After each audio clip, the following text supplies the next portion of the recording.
Hello, everyone. I'm Kinga Torbicka from Center for French Culture and Francophone Studies at the University of Warsaw, and it's my pleasure to welcome you to our seminar of Geopolitical Tuesday. I'm very honored to host today Lea Ksaili from the National Institute for Oriental Languages and Civilizations and from University of Lyon. Hello and welcome. Thank you, Lea, for joining us today. I'm very happy to welcome you to her lecture entitled Franco-Polish Strategic Relations in the Context of the War in Ukraine. I kindly remind our students that the essay submission deadline is the 21st of May 2024. For our audience on the Zoom, please turn off your microphones and cameras. And for your information, this conference is recorded and will be available on the YouTube channel. So, at the beginning, I will present our guest, then Lea Ksaili will present her subject, and afterwards we invite you to question and answer session. Now let me present our guest. Lea Ksaili is a PhD student at the Eurasia Research Center at the National Institute for Oriental Languages and Civilization INALCO in Paris, and a research fellow at the Institute for Strategic and Defense Studies at the University of Lyon.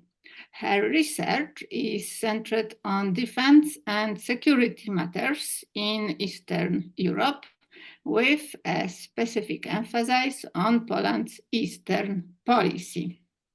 So, as I mentioned already, today Lea Ksaili will present the Franco-Polish strategic relations in the context of the war in Ukraine, very actual and very important subject today, because like said Emmanuel Macron, the French president, Poland and France are preparing to open a new chapter in their relations. As he emphasized, both countries intend to sign a new bilateral treaty, which will replace the existing one, the Treaty of Friendship and Solidarity from 1991. And also, added the Polish Prime Minister, Donald Tusk, in these difficult times, the positions of Poland and France are very close. So please now I invite Lea Ksaili to present her research. Lea, the screen is yours. Thank you very much, Kinga. So you said a little bit part that I will emphasize later. But so first, I'm very glad to be with you today and to share my research about French-Polish strategic relations. And I would like also to thank Kinga Torbicka, but also the Center for French Culture and Francophone Studies and the Faculty of Political Science and International Studies for inviting me to the Geopolitical Tuesday seminar. In a nutshell, so that you know from which point of view I stand, so as Kinga said, I'm a French PhD, and I'm working on the rebuilding of the Polish strategy in its eastern neighborhood between 1989 to 2022 with the attack of Russia on Ukraine. So today I'm going to give you a short presentation on Polish-French strategic relations in the context of the war in Ukraine, and also from a French perspective. And I apologize for the French accent, it's also part of the French perspective. If I insist on this French perspective or French viewpoint, it's because I've experienced the difference in perception on similar events between French people and Polish people. And to share with you a little anecdote, the first time I visited Warsaw, it was in 2011.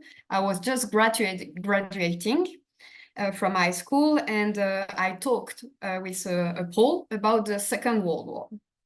And he told me that France couldn't be counted on for leaving Poland alone in 1939 and 1945. And I was surprised because what I learned in school was that France declared war against Nazi Germany because of the invasion of Poland. And my own great-grandfather was in German camp during the war. So I was very surprised because this isn't what I learned at school. And I was 17, and I think it was my first meeting with the Polish strategic relationship. And actually, both versions are correct. France declared war on Nazi Germany due to its alliance with Poland, and but France also failed to send troops and equipment to defend Poland. So I don't know if you are familiar with this French philosopher, with Blaise Pascal, but he said a sentence I really like, which is truth below the Pyrenees, error beyond. So the Pyrenees are mountains that separate France from Spain and Andorra. And this quote means that what is true for one is not necessarily true for the other. And these differences in perception and representations are very linked with national narrative and national identity. And if I mention this, it is because strategic relations between France and Poland suffered from mutual misunderstanding, and as illustrated once again by the war in Ukraine. So today I will thus focus on the Polish-French strategic relations, that is to say on the defense on security aspects of Polish-French relations. To ensure terminological precision, I will adapt the initial definition of the term strategy.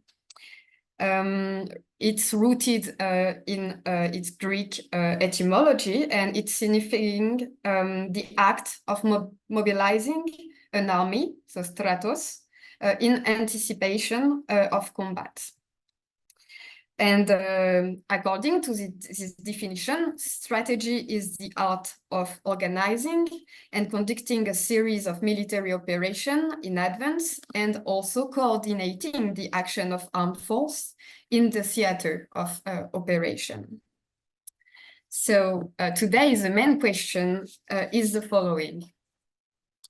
While France and Poland are allied countries within NATO, the European Union and the Weimar Triangle, plus France was Poland's fourth largest trading partner in 2022 and represents its third largest customer and sixth largest supplier, plus Poland remains France's leading partner in Central Europe, with a stock of French investment in the country of 24 billion euro in 2022. Plus, there are currently 5,731 French registered at the French embassy in France, and about 80,000 Poles in France. And I won't mention all the cultural and scientific program and exchange between both countries. how to explain the fluctuating relationships between Poland and France in the military field. And I will try to answer these questions by dividing my speech in 3 points. First, what is maybe the most surprising is that French-Polish military relations have a long tradition of cooperation. Second, in the second part, I will address the mistrust and misunderstanding between the two countries that still affect the relations between France and Poland. And finally, I will conclude with the recently expressed will of both states to get closer, even if France is still struggling to convince its partner. So firstly, the historical legacy of Polish-French military relations.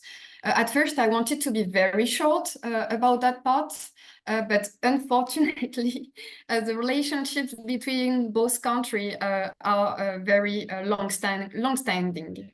So I won't go back too far in history because I presume you know it, but I will give you a few examples to illustrate the long-standing strategic relations between Poland and France. The first contact between France and Poland started in the Middle Ages, but it was the election of Henri de Valois to the Polish throne in 1573 that linked both countries. Strategic interest then led to royal marriage. For example, Louise-Marie de Gonzague-Nevers and Marie-Casimir d'Arquien married Polish kings. And also, because I'm from Nancy in Lorraine, I can't omit Stanisław Leszczyński, King of Poland and Great Duke of Lithuania, then Duke of Lorraine and Bar, whose daughter, Maria Leszczyńska, became Queen of France when she married Louis XV.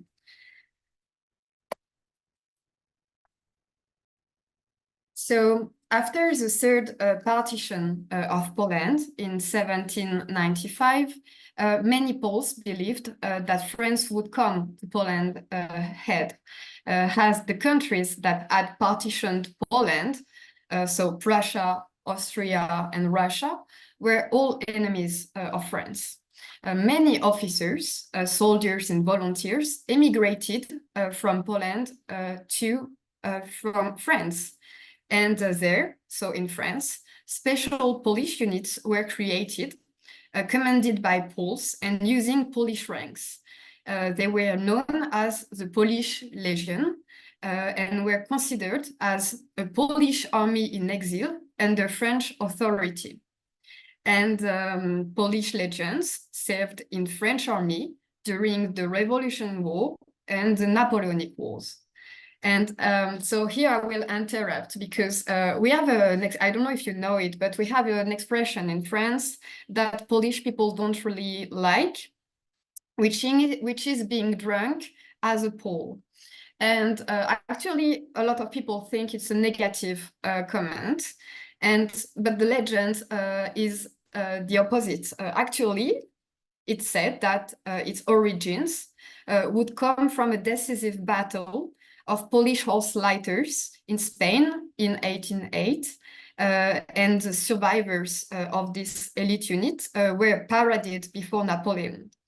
And the French general, Jalus, wanting to play down the role of the Poles, would point it out that they were drunk to Napoleon. And Napoleon answered, "So gentlemen know how to get drunk like Poles." So it's more positive expression and not a negative one, being drunk as a Pole. With that anecdote, I will return to my subject. During the War of the Fourth Coalition, Napoleon established the Duchy of Warsaw in 1807, which lasted until 1815 and the Congress of Vienna. I think that Napoleon maintained a good image in Poland for this act, the creation of the Duchy of Warsaw. And here I must interrupt again. You should know that in the French version of Trivial Pursuit, and this game, the name is Założ się in Polish, the following questions appears in all editions. In which national anthem is the name Napoleon mentioned? And the answer is not the French Marseillaise. So to go back to the Polish legions, Polish legions also fought in the First World War. And there's the name of the Blue Army. It was a General Józef Haller's Blue Army, a Polish army formed mainly by Polish volunteers living abroad, mainly in France and in the United States, as well as Polish prisoners released from German camps. The creation of this army was a response to the appeal of Józef Piłsudski, who was looking for mobilizing Poles from abroad to support the cause of Polish independence. So the Blue Army was formed in France in 1917 and integrated into the Allied forces. It fought alongside the French on the Western Front against German and Hungarian-Austrian forces. After the armistice in 1918, the Blue Army was demobilized in France, but many soldiers returned to Poland to take part in the Soviet-Polish War. And in 1919, a French military mission provided assistance to Poland for the same war. It opposed newly independent Poland and the Soviet Russia and Ukraine, and all these three countries were claiming the same territories. The French military mission was led by General Maxime Weygand and Charles de Gaulle, that I guess you know. Then he was a captain. And this mission, its main role was to advise and train Polish forces, as well as coordinating the supply of weapon and military equipment. De Gaulle was actually an instructor in the infantry school at Rambertów in Warsaw, and I met a Polish historian, who told me that he used to drink coffee in Nowy Świat. So this is little anecdotes. So as you know, Poland repelled the Soviet Red Army, ending the war with the Riga Treaty in 1921. And the Polish-French alliance was signed the same year. And the terms of the alliance provided for mutual support in the event of an attack on either country. This meant that France undertook to defend Poland in the event of external aggression and vice versa. But also, it included provision for closer military cooperation, including exchange of strategic information, joint training programs, and possibly supplies of weapons and equipment. So it lasted until the attack by Nazi Germany in 1939. Towards the end of 1939, due to the German and Soviet occupation of Poland, a new Polish army was formed in France under the command of General Władysław Sikorski, but Polish-French relations deteriorated because of French reluctance to assist Poland. And after the fall of France in 1940, many Poles joined the French resistance, konspiracji polsku, taking part in sabotage, intelligence, and other activities.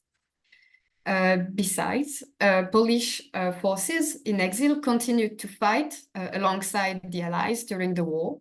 And for example, they took part in major military campaign in Europe, including a very important one for France, the Normandy campaign in 1944.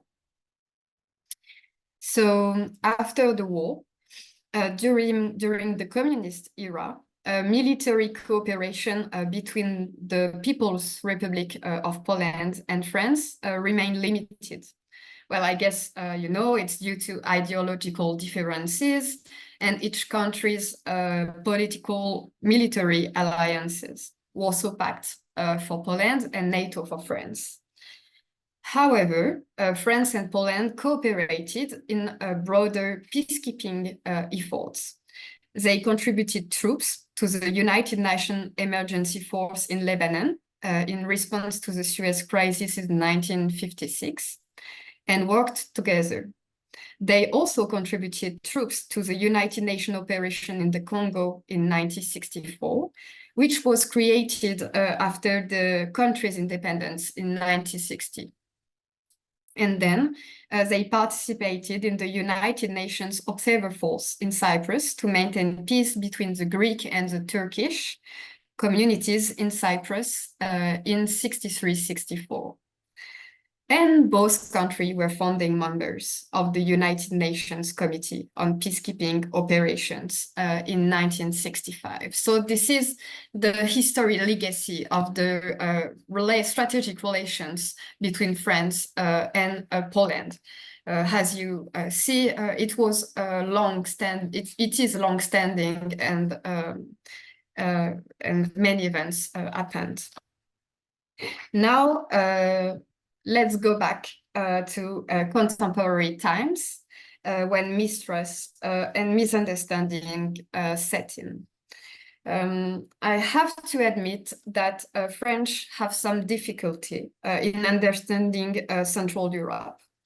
One only has to look at the school programs to see that Central Europe appears very occasionally. In France, Central Europe has long been regarded as the Habsburg Empire and then Germany's sphere of influence.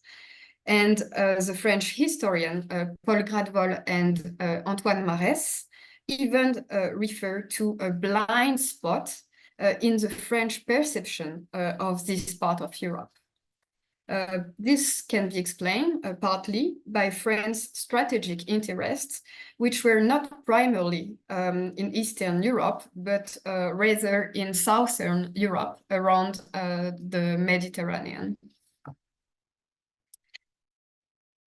So the independences of 1989 and the dissolution of the USSR offered new opportunities for rapprochement between Central and Western Europe. Central European countries were looking for security guarantees and expressed their will to join NATO and the European Union. But they faced a lack of Western enthusiasm. This is Clinton's election, which boosted NATO's eastward enlargement and opening NATO's door to Poland, Hungary, and the Czech Republic, which became member of the organization in 1999.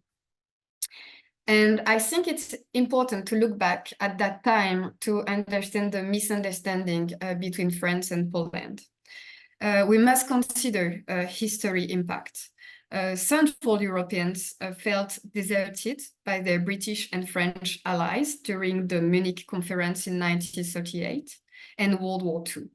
After the war, they felt again abandoned to Soviet influence and the West's lack of response to events like the 1956 Hungarian Revolution and the 1968 Prague Spring remain in their historical memories. As a result, Poland and France, we see that Poland and France defend two opposing visions of the European defense. On one side, France has been defending an independent European defense since 1954. On the other side, Poland favored several times its alliance with the United States and NATO, which are considered more able because of the past to defend Poland. And these two differing views have led to various diplomatic incidents that affect Polish-French relations over the past 30 years. I will show you some examples. I choose 3 of them, very important.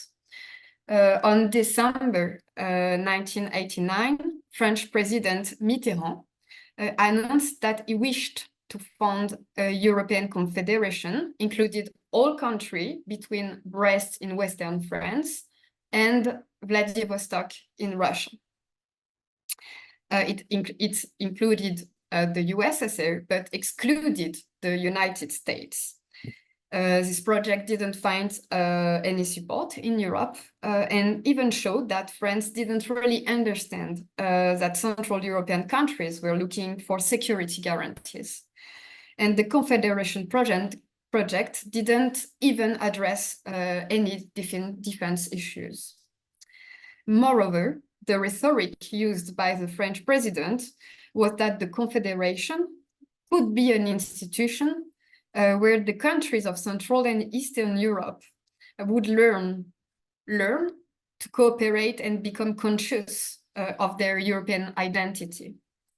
But at the same time, Poland, Hungary, and Czechoslovakia were defending their return to Europe and their common culture and heritage with it. So the French president lost credibility, and Central Europe felt a lack of consideration from France.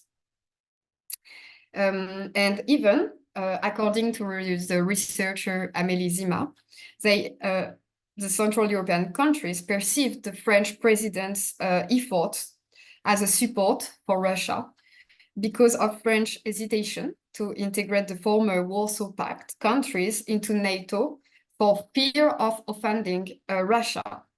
And indeed, that's an idea, a concern that was also expressed by President Emmanuel Macron at the beginning of the war in Ukraine. Second is a diplomatic incident, the war in Iraq. It marks a new divide between the old and the new Europe. This is an expression that was used by the US Secretary of Defense, Donald Rumsfeld, to qualify Western Europe and the new Central European allies. In 2003, Central European countries opposed the French and German refusal to the American war on Iraq. Some countries, such as Poland, signed the letters of the Aid for United Front against Iraq. This alignment of the Central European countries with the American positions prompted French President Jacques Chirac to declare that the Central European countries, and I quote, and it comes from Jacques Chirac and not me, that he said that the Central European countries had lost a good opportunity to keep their mouths shut. So, of course, this statement provoked reaction in Central Europe and damaged relations between the region's country and France. And finally, a third incident between both countries. This is the Caracal helicopters affairs.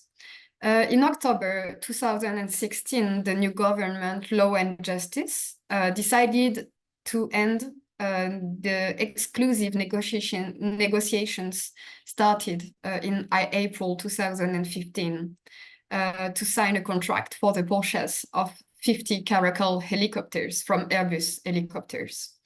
It was approximately 3 billion euros.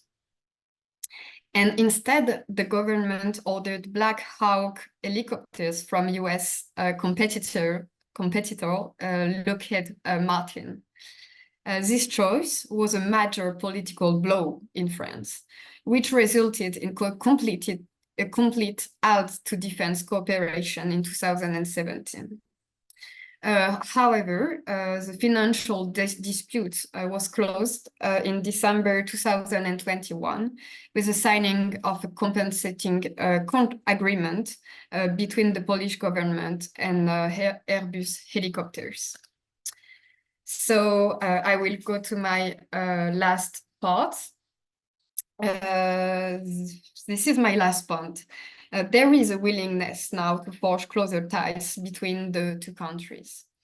There was a gradual revival of political dialogue since 2019, coupled with a trilateral Franco-German-Polish dialogue in the framework of the Weimar Triangle and the political situation in Belarus in the summer 2020. Well, Poland played a key role in securing Eastern Europe, which may explain the French reinvestment in bilateral relations initiated by President Macron in February 2020 during his visit in Poland. Since then, all channels of political dialogue have been reactivated at all levels, including in the field of defense. The president signed with the Prime Minister Mateusz Morawiecki a declaration on cooperation in European matter with three strands: security defense, climate and industrial, and tax and competition policy. And even a new program for Polish-French strategic partnership. So they agreed to increase their operational cooperation in the military field, as well as in cybersecurity. They also wish to strengthen their convergence on industrial cooperation projects, in particular within the framework of permanent structured cooperation, the PESCO, on collaborative combat system and future land combat system. But actually, it is in the space sector that the rapprochement between Paris and Warsaw developed first. At the end of December 2022, the defense minister, Mariusz Błaszczak, signed an agreement for the purchase of 2 French observation satellites from Airbus. However, Poland is cautious about any initiative that would compete with NATO. For example, it pleads for the PESCO and the European Defence Fund to be as open as possible to non-EU countries, and in particular to its allies such as the United Kingdom, Israel, and the United States, considering that excluding them would deprive itself of the best defense technologies, especially the American ones. Moreover, Poland doesn't respect the binding commitment of the PESCO to favor the acquisition of European equipment when it exists.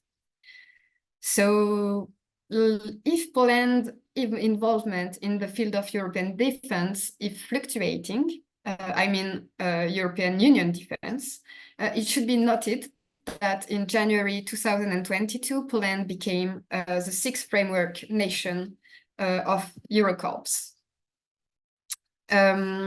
So returning to the war in Ukraine, Poland denounced France's desire to maintain open channels of communication with Moscow at the start of the war. Poland has criticized Western Europeans for not listening to the concern raised by Central Europeans for years, and for adopting an attitude they judged too soft on Russia over the past 2 decades. On the ground, cooperation between Polish and French forces takes place within the NATO framework. To mention just a few multi-field and multi-domain operations, there were exercise Defender 22, Silver Exercise Baltic, Aryan Vigilance 22, Rammstein Lloyd, Steadfast Noon 23, and the most recent and most extensive exercise, Dragon 24, which take place into the framework of the exercise Steadfast 2024, which are exercises that strengthen the cooperation and interoperability between Poland and France, contributing to NATO's collective defense.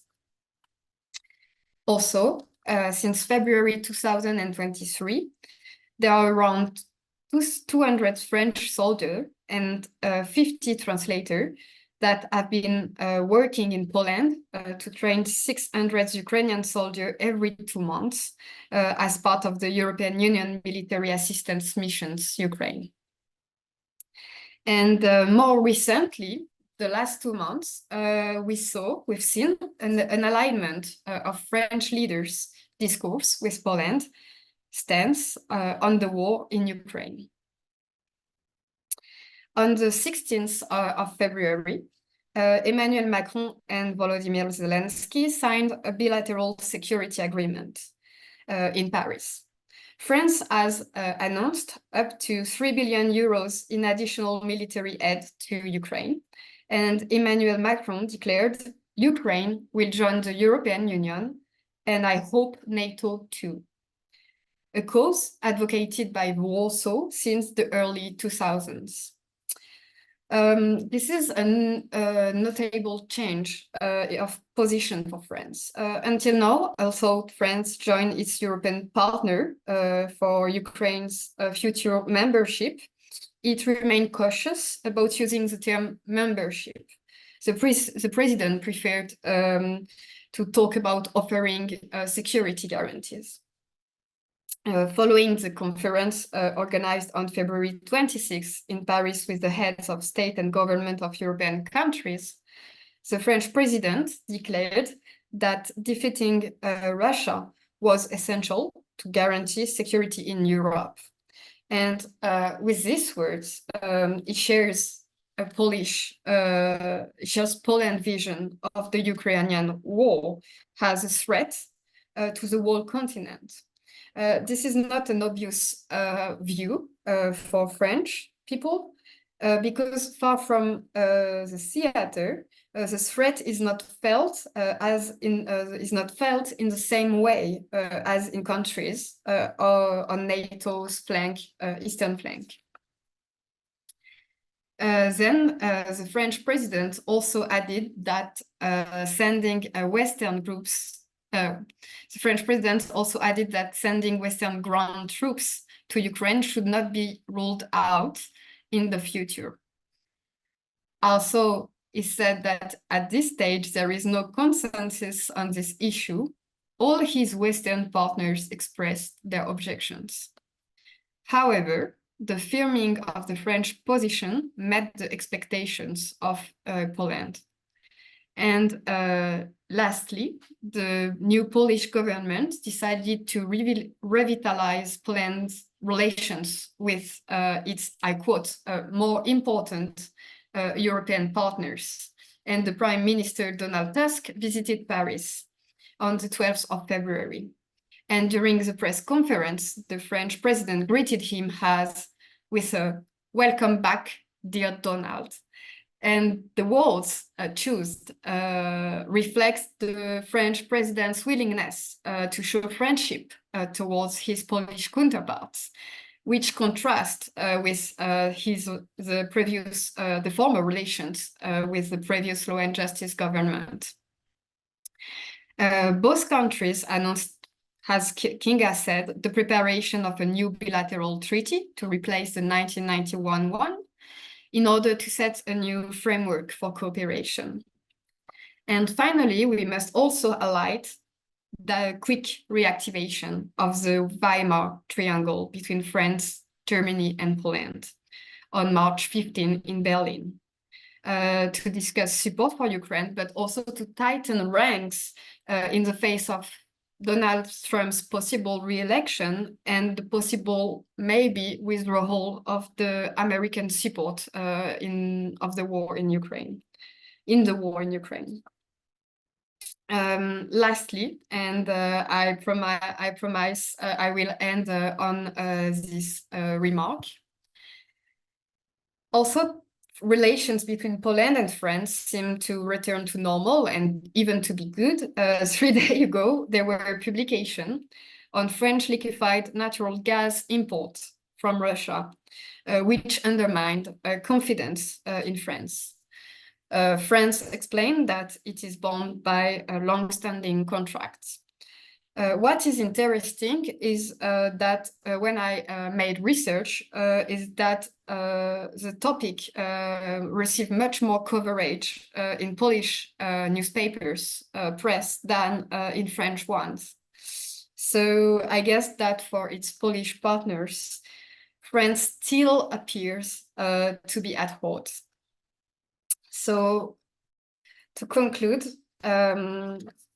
on the 21st of February 2022, it was 3 days before Russia attacked Ukraine, a report by the French National Assembly on geopolitical and defense issues in Central and Eastern Europe stated these words, I quote, "France would benefit from deepening its relation with Poland, a regional power with which it can have many common views in the field of European security, while having a firm discourse on the rule of law and European values." It was with the previous government.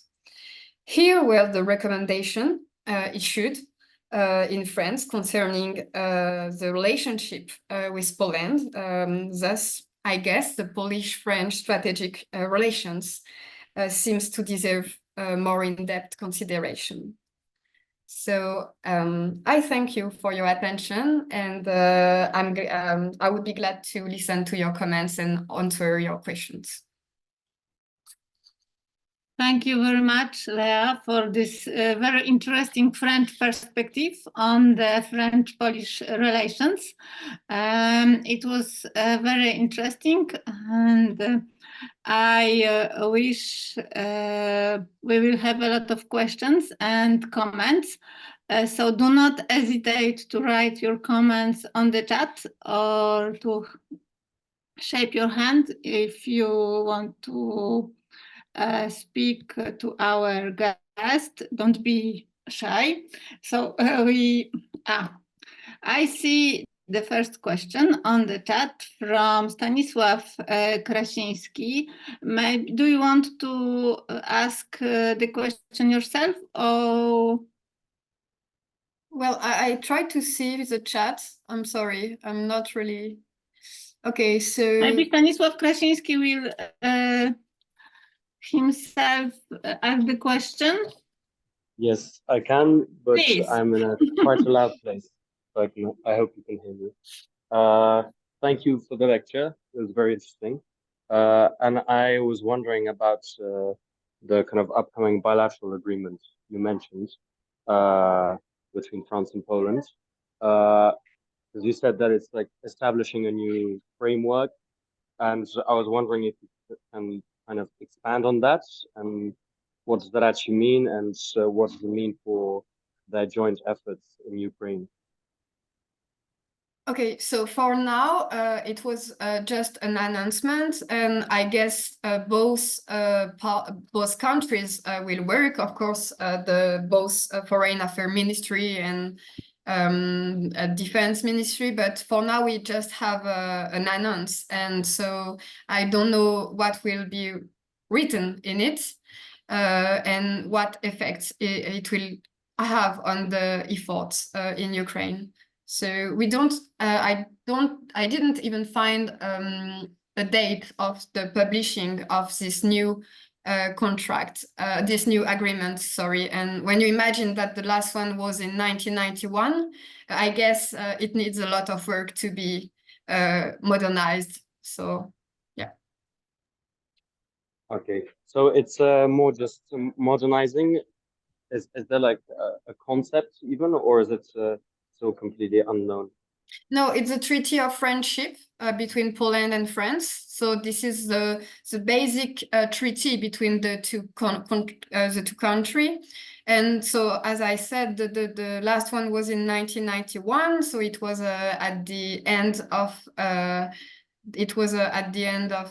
after the dissolution of the USSR, and the security of the continent, the situation in the region was completely different. So when I speak about modernization, I wanted to say that maybe this treaty will be more adapted to the new challenge, new geopolitical challenge we face today. Okay, thank you. Yes, and also as said Ambassador of France to Poland, Etienne de Ponsin, in March 2024, this treaty will be the new framework of cooperation between France and Poland, ranging from defense issue also through energy matters and to cultural cooperation. So I think the negotiations are in the process, and we will see very soon the effect of this works on this agreement. Do you have another questions or comments? If not, I would like to ask you about the French society perspective on the Poland situation, on the Polish engagement in the war on Ukraine. What French society said about Poland? Well, actually, the coverage of the war in Ukraine is more focused on Ukraine, of course. But I know that the effort of Poland had been recognized. I guess that Poland is more heard today in France. But it changed because you know, with what I said with the incident, the diplomatic incident, we used to say in France that Poland was the Trojan horse of America in Europe. I guess this attitude changed and melted a bit. And I don't know about Poland, but what I know is I've seen a recent poll that showed that around between 60 and 70 people were supporting the effort to help Ukraine. So they are going in the same sense that the state effort and recent declaration. So yes, I hope it will be changed. We have another question from Michał Kiwior on the chat about the French president statement.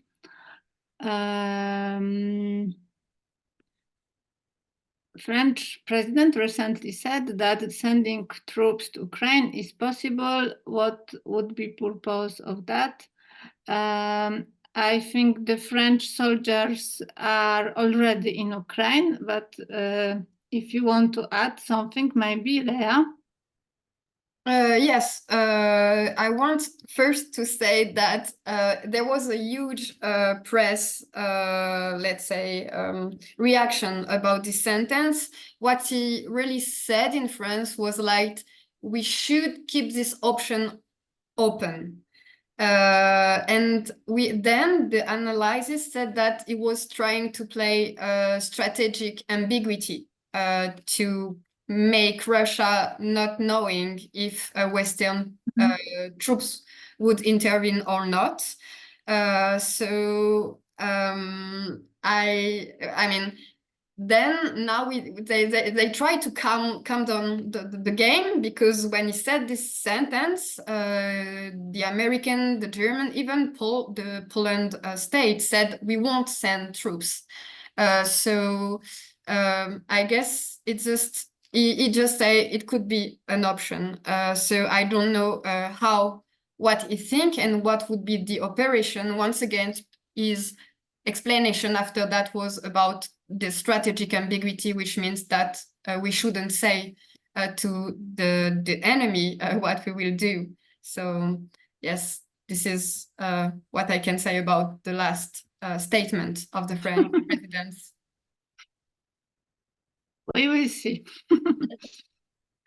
If there is another comments about France or about French-Polish relations, yes, we have another question from Erwin.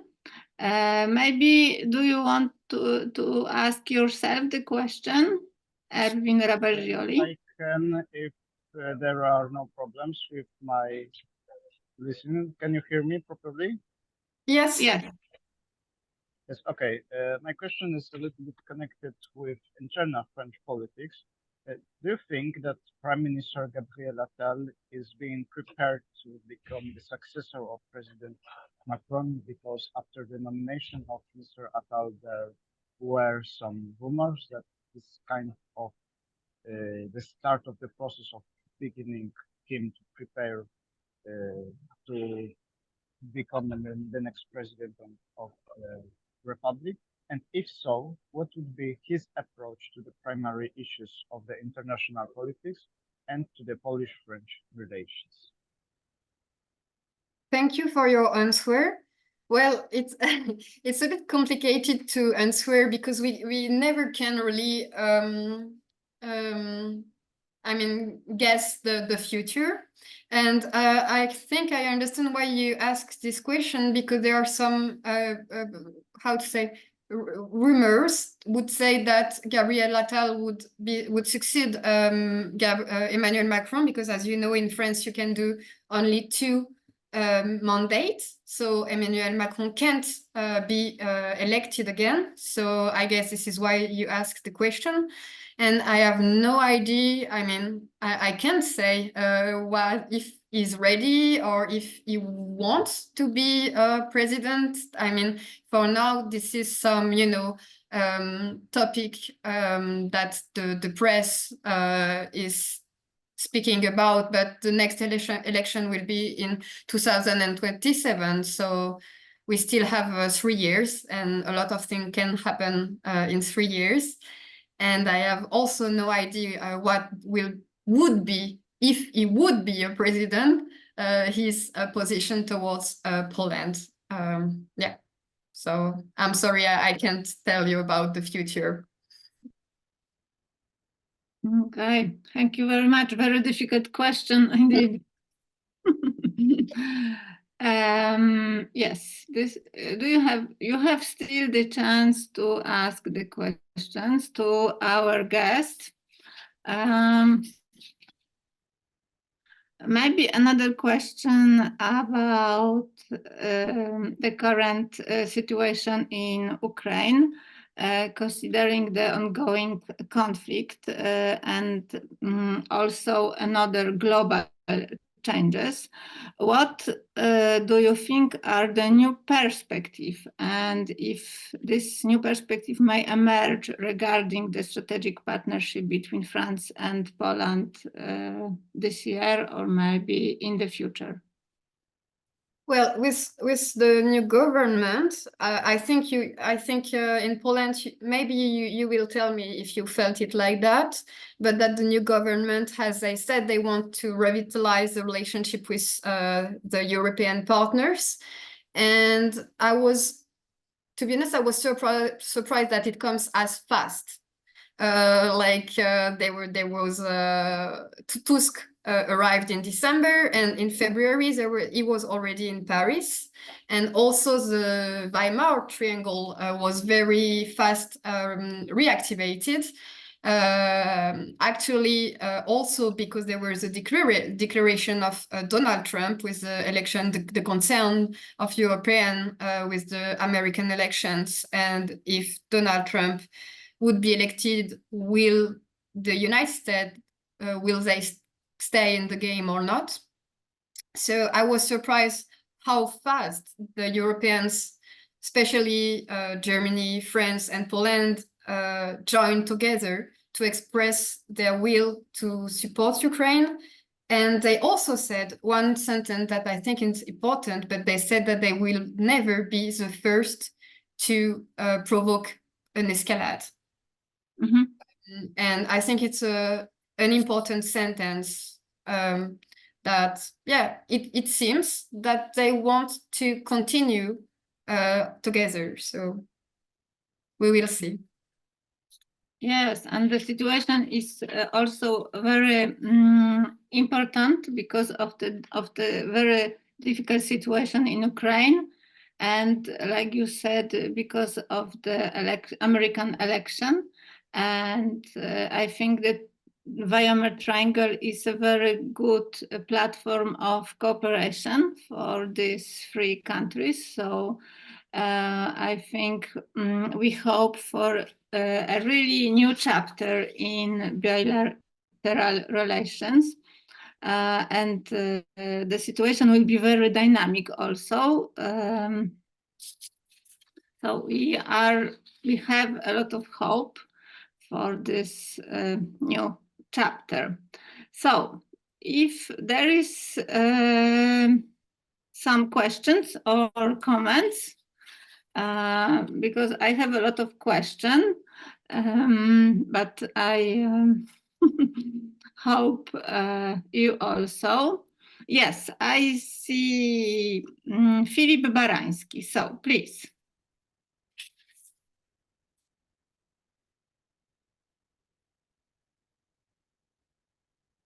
We don't hear you. Filip Barański raised the hand, but we don't know if he wants to ask the question. So,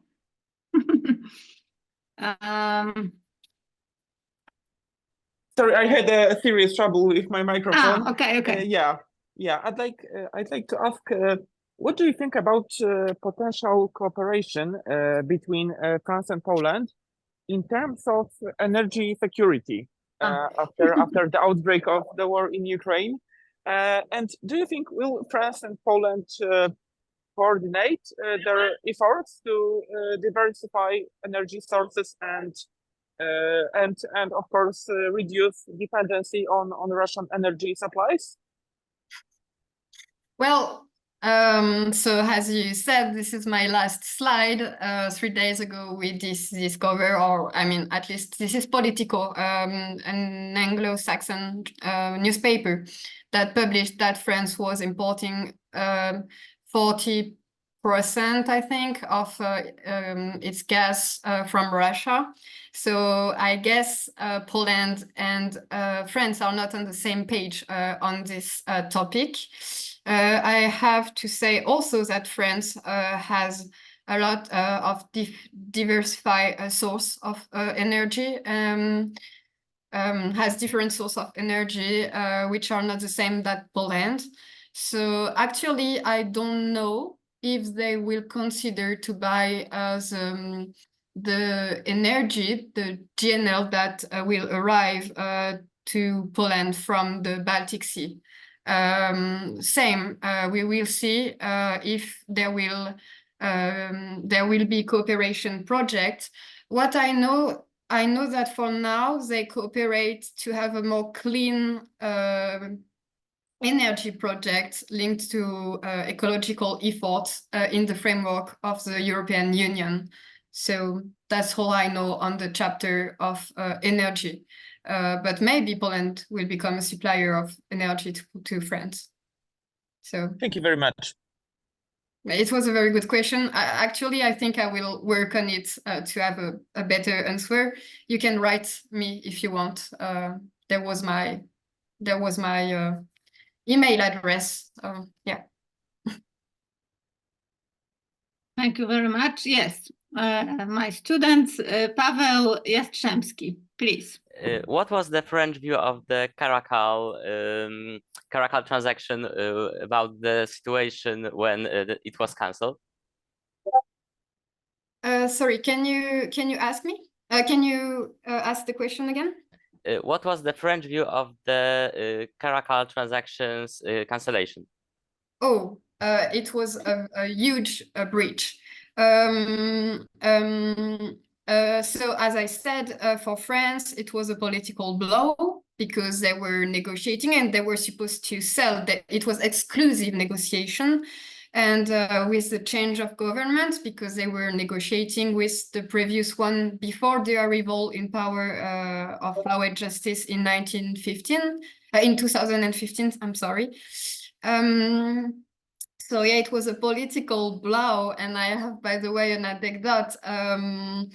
I had a little mission with some defense ministry people, and they were still speaking of this affair in the relationship between Poland and France, and it happened in 2016. So you can guess that it's really marked the relationship between France and Poland. And as I said, they stopped to cooperate in 2017. And then this is the President Macron that came back to renew the relationship in 2019. Thank you. Kinga, we can't hear you. Sorry. Yes, this question of Caracal,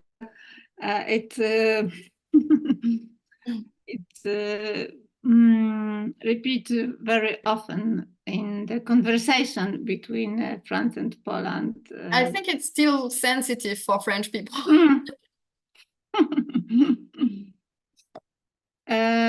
Is there any new question? Maybe we can speak a little about military cooperation. What are, in your opinion, potential area of cooperation or disagreement in the future military relations between France and Poland? Well, at the strategic level, the main point I see is that, as I said, France is still defending European defense. They are more involved in this idea of independent European defense. Of course, there are some interests. France is a military power. And on the other side, Polish people, as I try to explain, trust more the United States and NATO. So I'm afraid that they will have to cooperate, to join, or to work, or to make a step in their point of view to be able to have a common point of view of the future about the defense of the European continent. And but on the operational and tactic level, they are cooperating. I've seen recently that some Polish military were in France to train on a plane, on a jet fly. So we have some exchange of military, and they are cooperating also in the mission of NATO. So they are in contact. So yeah. So maybe it will be more political view to reconcile, and then the cooperation will continue between soldiers. Yes, this is very important topic in front of this conflict on our eastern border. So I have one reflection: is the situation, the relation between France and Poland are the community of interest or community of value? So we will see the dynamic and the evaluation of the future relations. So if there is any new comments or questions, do you have the last chance to ask your question to our very special guest from Lyon? So if not, maybe we will stop here. Okay. Thank you very much, Lea, for your very interesting French perspective on our bilateral relations. And I invite you to our next Geopolitical Tuesday, the 7th of May. Professor Olivier Schmidt will present strategic culture. A lot of French. also French perspective, yes, exactly. So thank you very much all for your participation. Yes, we have the last question from Paweł Jastrzębski. No, that's not question of that's a technical question about the essay. Should we I don't know how to say that. Should we propose the topics, or we can write or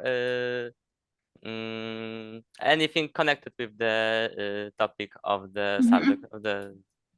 Yes, I sent you yesterday the email with technical and information, and also with method and criteria for class evaluation. The topic must be related to our subject during our Geopolitical Tuesday. So if you want, you can ask the question about your subject, and we can discuss about it. Okay, I thought about cooperation between the United States and Philippines. Is it in the topic? Could it be, or it should be more to the meetings? More connected to the meetings as such? The better if the subject is really related to the topics, but Okay. you can send me your topic by email, and after I will see Okay. your Thank you. subject. Thank you. Thank you. So thank you very much for today, and I wish you a very good evening. Thank you. It Thank was you. a pleasure for me. Thank you, Leah. Goodbye. And goodbye. Goodbye.